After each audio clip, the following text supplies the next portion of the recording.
السلام علیکم dear readers, کیسے ہیں آپ سب لوگ؟ امید کرتی ہوں آپ سب لوگ خیریت سے ہوں گے۔ تو آج میں آپ لوگوں کے ساتھ جو ناول لے کے آئی ہوں وہ انشاءاللہ تعالیٰ آپ لوگوں کو پسند آئے گا۔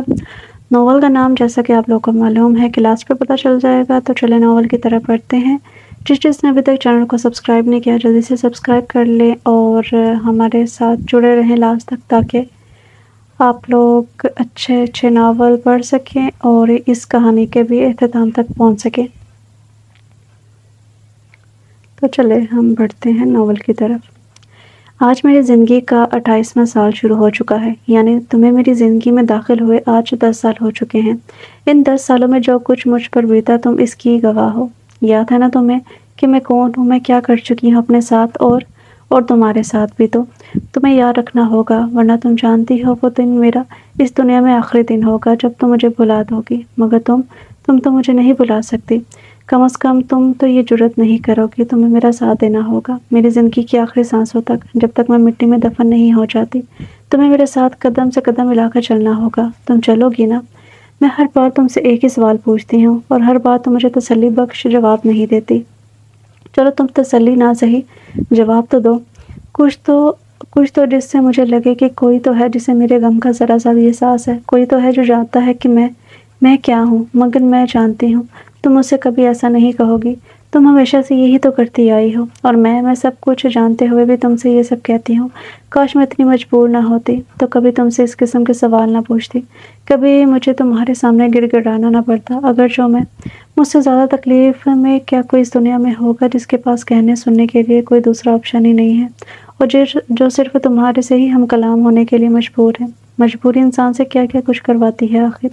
اب اس وقت بھی میں تمہارے ساتھ سر کھپانے میں مصروف ہوں، جبکہ مجھے تو باہر نکلنا چاہیے تھا۔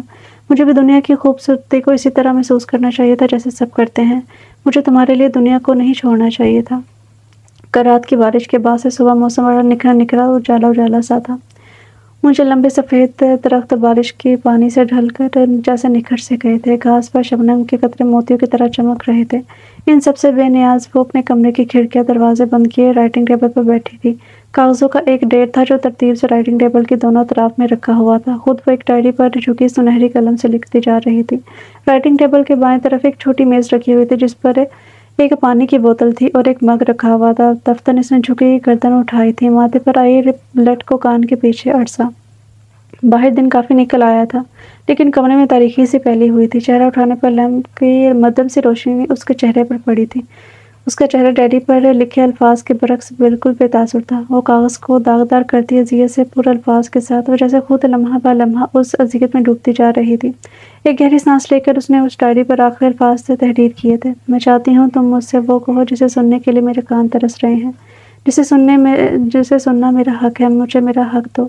تم سب کچھ کر سکتی ہو، میرا ساتھ دے سکتی ہو، اور تم یہ سب میرے لیے تب کرو جب اس کا وقت ہوگا، اور تم جانتی ہو جب اس کا وقت آئے گا وہ اپنے ہونے کا پتہ خود دے گا۔ تب مجھے تمہیں بتانے کی ضرورت نہیں پڑے گی، تم خود سمجھ جاؤ گے۔ لیکن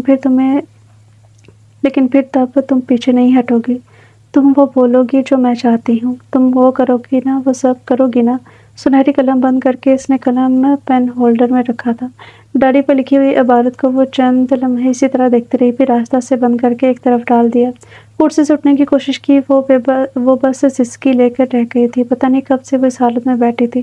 اب وہ ہلنے جلنے سے بھی قاصر تھی، ٹانگیں جیسے مفلوج ہو کر رہ گئی تھی۔ اپنی ٹانگوں کو آگے پیچھے ہلاتے ہوئے بالآخر وہ اٹھنے میں کامیاب ہو گئی۔ کمرے میں چکر کاٹتے ہوئے اس نے اپنے بالوں کو دوبارہ سے جوڑے کی شکل میں باندھ لیا تھا۔ کچھ دیر بعد وہ کمرے سے نکل آئی تھی۔ کمرے کے برعکس باہر 400 روشنی پھیلی ہوئی تھی۔ وہ سیدھا کچن میں گھس گئی تھی۔ تھوڑی دیر بعد دروازے پر دستک ہوئی تھی۔ وہ دستک کو پہچانتی تھی۔ آہستہ سے چلتی ہوئی اس نے لاؤنج کا دروازہ کھول دیا تھا۔ باہر زلیخا کھڑی ہوئی تھی۔ تسکین نے مدھم آواز کے ساتھ اس کا سلام کا جواب دیا تھا اور چائے بنانے واپس کچن میں گھس گئی تھی۔ پھر جس وقت وہ چائے کا مگ ہاتھ میں پکڑے کچن سے باہر نکلی، زلیخا لاؤنج کی جھاڑ پونچھ کرنے میں مصروف تھی۔ لاؤنج میں آنے کے بعد وہ زلیخا کو ہدایت دینے لگی تھی: رات بہت آندھی آئی تھی، اس لیے آج تم ایسا کرنا، لاؤنج اور کچن صاف کرنے کے بعد باقی سارے کمروں کو بھی دیکھ لینا، اور ہاں، پورچ اور لون کی بھی۔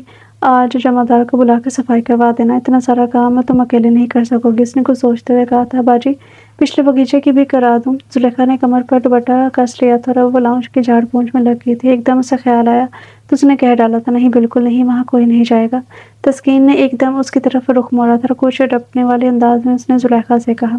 زلیخا کے لیے اس کا یہ انداز کوئی نیا نہیں تھا، جتنی اس کی عمر تھی اتنے سال سے ہی وہ تسکین کے یہاں کام کر رہی تھی۔ جب تک نور الہدیٰ زندہ تھی وہ باقاعدہ سے پہلے باغیچے کی صفائی کروایا کرتے تھے، لیکن ان کی موت کے بعد یہ سلسلہ تسکین نے بند کروا دیا تھا۔ وسیع اور اس کوٹھی کے 2 کمروں کے گھر کے علاوہ تمام کمرے لاک کر دیے گئے تھے اور ملازموں کو سرونٹ کوارٹر سے نکال دیا گیا تھا، یہاں تک کہ لوگوں کی آمد و رفت کا سلسلہ بھی بند کر دیا گیا تھا۔ نور الہدیٰ کی زندگی میں زلیخا اپنے خاندان کے ساتھ سرونٹ کوارٹر میں رہتی تھی، لیکن پھر تسکین کے کہنے پر انہوں نے سرونٹ کو چھوڑ دیا تھا۔ پھر وہ روزانہ صبح اپنی ماں کے ساتھ آیا کرتی تھی، لیکن پچھلے سال اپنی ماں کے مرنے پر وہ اکیلی ہی صبح صبح آ جایا کرتی تھی۔ تسکین اسے اتنے بڑے گھر میں سے صرف لاؤنج اور کچن کی صفائی کرواتی تھی، حتیٰ کہ اپنے کمرے کی بھی نہیں۔ اب بھی وہ صفائی کرنے میں مگن ہو گئی تھی۔ کچھ دیر بعد باری باری سارے کمرے اس نے جھاڑ کے صاف کر دیے تھے۔ تسکین کے کمروں کو اسی طرح چھوڑ دیا، وہ واپس نچلے پورشن میں آ گئی تھی۔ وہ جمعدار سے صفائی کروانے میں مصروف تھی۔ جب اس نے تسکین کو اپنی طرف آتے دیکھا تو اس کے ہاتھ میں ایک چٹ تھی۔ زلیخا نے بے اختیار ایک گہرا سانس لیا تھا۔ زلیخا یہ لو، اس پر جو کتابوں کے نام لکھے ہیں وہ مجھے لا دو، اور دھیان رکھنا کوئی ایک بھی کتاب کم نہ ہو، مجھے سب کتابیں چاہیے۔ زلیخا کے لیے یہ الفاظ بھی نئے نہیں تھے، وہ ہر دوسرے دن کے وقفے کے بعد انہیں مختلف ترتیب کے ساتھ سنتی تھی۔ چٹ اسے پکڑانے کے بعد تسکین لون کے وسط میں پڑی ہوئی کرسی میں سے ایک پر جا کر بیٹھ گئی تھی۔ میز پر پڑے ہوئے اخبار کو اس نے اٹھایا اور پڑھنے میں مشغول ہو گئی۔ ایک دم زلیخا کا دل چاہا وہ جائے اور تسکین سے پوچھے، آپ تھکتی نہیں ہیں؟ ایک ہی کام، ایک ہی انداز، ایک ہی الفاظ کہتے اور کرتے کرتے، لیکن کچھ باتیں ایسی ہوتی ہیں جن کو کرنے کا بس دل چاہتا ہے، ان کو کرنے کی ہمت نہیں ہوتی۔ اس لیے زلیخا بھی رخ موڑا اور پودوں کی کان جھاڑ میں مصروف ہو گئی تھی۔ 10 سال سے وہ ایک ہی روٹین اپنائے ہوئے تھی۔ زلیخا کو اس کی راتوں کا علم نہیں تھا، مگر اس کے دن سارے ایک ہی جیسے تھے، عجیب تھکے ہوئے، ٹھہرے ہوئے، اور زلیخا جانتی تھی اس کی راتیں بھی کوئی مختلف نہیں ہوں گی۔ وہ ساری رات ایک ہی کرسی پر بیٹھی نہ جانے کیا کیا صفحے پر اتارتی جاتی ہوگی۔ راتیں بھی عجیب تھی، اس میں ایک یکسانیت سی تھی۔ تسکین شاذ و نادر ہی گھر سے باہر نکلتی تھی، اور جس دن وہ خود کہیں باہر جا رہی ہوتی تھی تب بھی وہ زلیخا کو ساتھ لے لیتی تھی۔ باہر جانے کے بعد وہ ضرورت کی کوئی چیز لینے کے بعد واپس گاڑی میں آ کر بیٹھ جاتی، زلیخا کو کتابوں والی دکان میں بھیج دیتی۔ وہ مختلف کتابیں اکٹھی کرتی اور اندر ہی اندر بیچو تاب کھاتی جاتی۔ وہ بھی ایک ایسا ہی دن تھا۔ تسکین زلیخا کو لیے ساتھ بازار آئی تھی، سے کچھ ضروری چیزیں لینی تھی۔ ضرورت کی چند چیزیں لینے کے بعد وہ واپس گاڑی میں آ کر بیٹھ گئی تھی اور زلیخا کو اس نے کتابوں والی دکان میں جانے کا کہا تھا۔ زلیخا بڑی بے دلی سے گاڑی سے اتری تھی، اور جب وہ کتابوں کے لیے ایک دکان سے دوسری دکان میں خوار ہو رہی تھی تو اپنے اوپر قابو نہیں رکھ پائی تھی۔ ساتھ آئی ہوئی ہے پر گاڑی میں گھس کے بیٹھی ہوئی ہے، یہ نہیں کہ خود آ کر کتابیں پکڑ لے، مجھے آگے کرنا ہوتا ہے بس۔ جیسے کتابیں والی دکان میں یکدم کیڑے نکل آئیں گے ان کے آنے سے، عجیب ہے باجی۔ زلیخا بڑبڑاتی ہوئی جا رہی تھی اور کتابیں اکٹھی کر رہی تھی۔ بالکل معمول کی طرح ہی دن گزر رہے تھے، ہر دن ایک جیسا تھا۔ تسکین لون کی کرسی پر بیٹھی بظاہر اخبار پڑھنے میں مگن تھی۔ زلیخا اپنی ہی سوچوں میں غرق پودوں کی سوکھی شاخیں کاٹ کر پھینک رہی تھی، جب کسی غیر منوسی آواز پر وہ چونکی تھی۔ زلیخا نے گردن گھما کر تسکین کی طرف دیکھا، دروازے پر بیل بجی تھی۔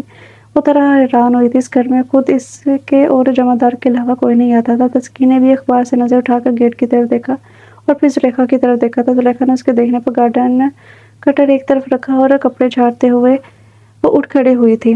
چند منٹ بعد وہ واپس آئی تو اس کے ساتھ ایک لمبا مگر خوبرو نوجوان تھا۔ تسکین نے انجانی نظر سے اس کی طرف دیکھا تو اخبار سامنے پڑے ہوئے ٹیبل پر ڈالنے کے بعد وہ اٹھ کھڑی ہوئی تھی۔ السلام علیکم، میں ہتف ہوں، امریکہ سے ابھی کل ہی واپس آیا ہوں۔ یہ خط مجھے 10 سال پہلے اپنے تایا کی طرف سے ملا تھا، کہنے کے ساتھ اس نے خط تسکین کی طرف بڑھایا۔ تسکین نے کچھ حیرانگی سے خط پکڑا اور اسے پڑھنے لگی تھی۔ اس خط میں یہاں کا ایڈریس لکھا ہوا تھا، اس لیے میں یہاں چلا آیا۔ تسکین نے خط پڑھ کر ایک نظر اس کی طرف دیکھا تھا، پھر اسے بیٹھنے کا اشارہ کر کے خود بھی بیٹھ گئی۔ تایا جان نے آپ سے ذکر کیا ہوگا اس بارے میں، لڑکا شاید کچھ زیادہ ہی باتونی تھا۔ یا تسکین کو بولنے کی عادت بالکل نہیں تھی۔ جی نہیں، نور الہدیٰ نے مجھ سے ایسا کچھ بھی نہیں کہا، مگر آپ تسلی رکھیے، آپ جب تک چاہیں یہاں رہ سکتے ہیں۔ میری تسلی کے لیے نور الہدیٰ کا یہ خط ہی کافی ہے۔ اس نے ہاتھ میں پکڑے خط کو ہوا میں لہرایا تھا اور جیسے ہتف کو یقین دلانا چاہا تھا۔ زلیخا کو اس نے چائے لانے کو کہا تھا اور پھر وہ ہتف سے باتوں میں مشغول ہو گئی۔ میں تو ہمیشہ سے چاہتا تھا کہ تایا جان کے ساتھ ہی جا کر پاکستان میں رہوں، لیکن پھر ہائی اسکول سٹارٹ ہونے کی وجہ سے میں واپس نہ آ سکا۔ حتیٰ کہ تایا جان کی ڈیتھ پر بھی نہیں۔ میں آج بھی اپنے آپ کو کوستا ہوں کہ ممی کی باتوں میں آ کر میں نے ایسا کیا۔ مجھے آنا چاہیے تھا۔ وہ ایک دم بے حد افسردہ نظر آنے لگا تھا۔ تسکین نظریں جھکائے اپنے ہاتھوں کو گوڑنے میں مصروف تھی۔ ایک چھوٹی سی غلطی پر نورہدیٰ تایا کے ساتھ ممی پاپا نے بہت غلط کیا، لیکن اس خط نے ثابت کر دیا وہ بڑے انسان تھے۔ سر جھکائے روندے لہجے میں ایرنے کے ساتھ تسکین سے مخاطب تھا۔ میز پر چائے رکھتی زلیخا حیران سے اس منظر کو دیکھ رہی تھی۔ 10 سالوں میں ایسا پہلی بار ہوا تھا کہ کوئی شخص رشتہ دار کی صورت میں اس گھر میں آیا تھا۔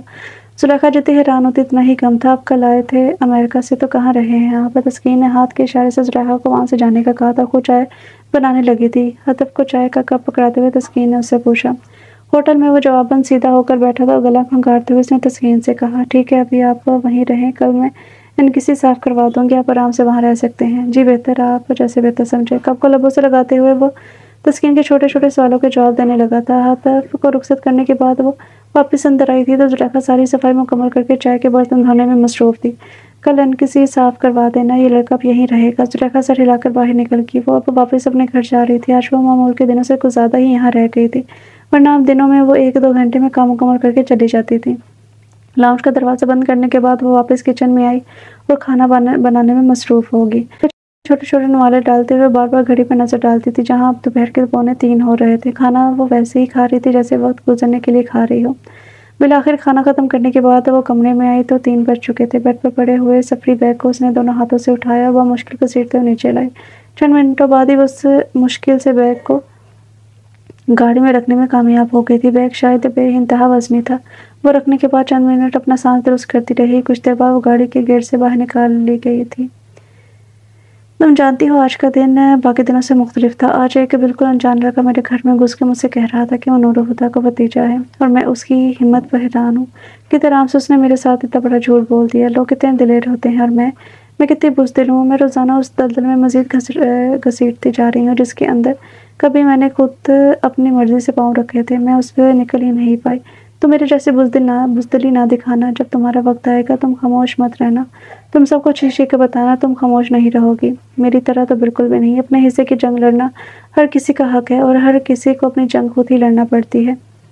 کوئی کسی کے لیے اپنی جان داؤں پر نہیں لگاتا، کوئی کسی کے لیے اس میدان جنگ میں نہیں اترتا جو اس کا اپنا نہیں ہوتا۔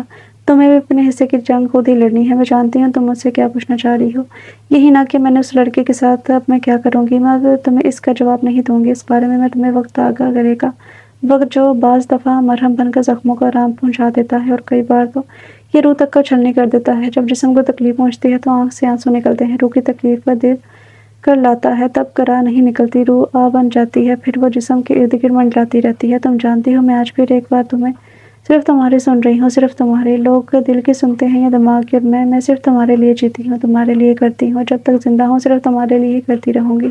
اب مجھے اپنی پرواہ نہیں ہے۔ میں آج تم سے کوئی گلہ نہیں کروں گی، کوئی شکوہ بھی نہیں کروں گی۔ آج تمہارے لیے اپنی زبان پر کچھ بھی نہیں لاؤں گی۔ تم یہ مت سمجھنا کہ میں تم پر یہ کر کے کوئی احسان کر رہی ہوں، یا میں تم پر ترس کھا رہی ہوں۔ دراصل میں سمجھ گئی ہوں جو کچھ میرے ساتھ ہوا ہے اس میں تمہارا کوئی قصور نہیں ہے، وہ سب میرا مقدر تھا۔ وہ فعل تھا جو میں نے خود اپنے ہاتھوں سے بخوشی انجام دیا تھا۔ میں آج پھر سے اسی گناہ کا کفارہ ادا کرنے جا رہی ہوں۔ میں پچھلے 10 سالوں سے یہی تو کرتی آ رہی ہوں۔ تم بس دعا کرنا مجھے سکون مل جائے کسی طرح، تو میرے دل پر جو سیاہ دھبے پڑے ہیں میں کسی طرح ان نشانوں کو مٹا سکوں، میری روح کو سکون مل جائے، وہ تھم جائے۔ ان کے چکر کاٹتے کاٹتے میں تھکنے لگی ہوں، اب تو سانس بھی اکھڑنے لگی ہے۔ زلیخا تم پھر 3 کتابیں بھول آئی ہو۔ ہر دفعہ ایسا کرنا ضروری ہے کیا؟ لاؤنج کے میز پر پڑے کتابوں کے بنڈل میں سے وہ کتابیں الگ کرتی ہوئی جا رہی تھی اور ہاتھ میں پکڑی چیٹ پر سرخ نشان لگاتی جا رہی تھی۔ کل جو کتابیں اس نے زلیخا کو لانے کے لیے کہا تھا وہ سب آج اس کے سامنے پڑی ہوئی تھی، اور اتنی ڈھیر ساری کتابیں وہ ہر دوسرے دن کے وقفے سے منگوایا کرتی تھی۔ زلیخا بعض دفعہ چڑ جاتی تھی، آخر اتنی کتابوں کا وہ کرتی کیا ہے، مگر ہمیشہ کی طرح وہ پوچھنے کی ہمت اپنے اندر نہیں کر پاتی۔ باجی میں نے تو بہت کوشش کی پر یہ والی تو مل ہی نہیں رہی تھی۔ زلیخا نے بے چارگی سے اس کی طرف دیکھ کر کہا تھا، کہیں وہ پھر سے اسے نہ ڈانٹ دے، ایسا ہر دوسرے دن کہتی ہو تم زلیخا۔ تسکین نے کچھ ناراضگی سے اس سے کہا تھا۔ اب جواب پر نہ بلا زلیخا کیا کہتی، سو خاموش رہی۔ تسکین ساتھ ساتھ کتابیں نکال کر علیحدہ کرتی جا رہی تھی اور چیٹ پر نشان لگاتی جا رہی تھی۔ دفتر نے کتاب ہاتھ میں پکڑے وہ جیسے چونک گئی تھی، بے اختیار کتاب کے ٹائٹل پر ہاتھ پھیرتے ہوئے جیسے کسی ٹرانس کی کیفیت میں چلی گئی تھی۔ چیٹ پر سرخ رنگ کا نشان لگانا وہ بھول چکی تھی، اس کی پلکیں گیلی ہو رہی تھی، ہر چیز دھندلا گئی تھی، کہیں اندر جیسے بہت سارا پانی اکٹھا ہو گیا تھا، اس کے گلے میں جیسے کوئی گولا سٹکا تھا۔ بہت ساری دھند پورے کمرے میں چھانے لگی تھی اور پھر وہ اس دھند میں لپٹ گئی تھی۔ زلیخا اٹھ کر کچن میں جا چکی تھی۔ تسکین اسی طرح لاؤنج میں ساکت بیٹھی ہوئی تھی۔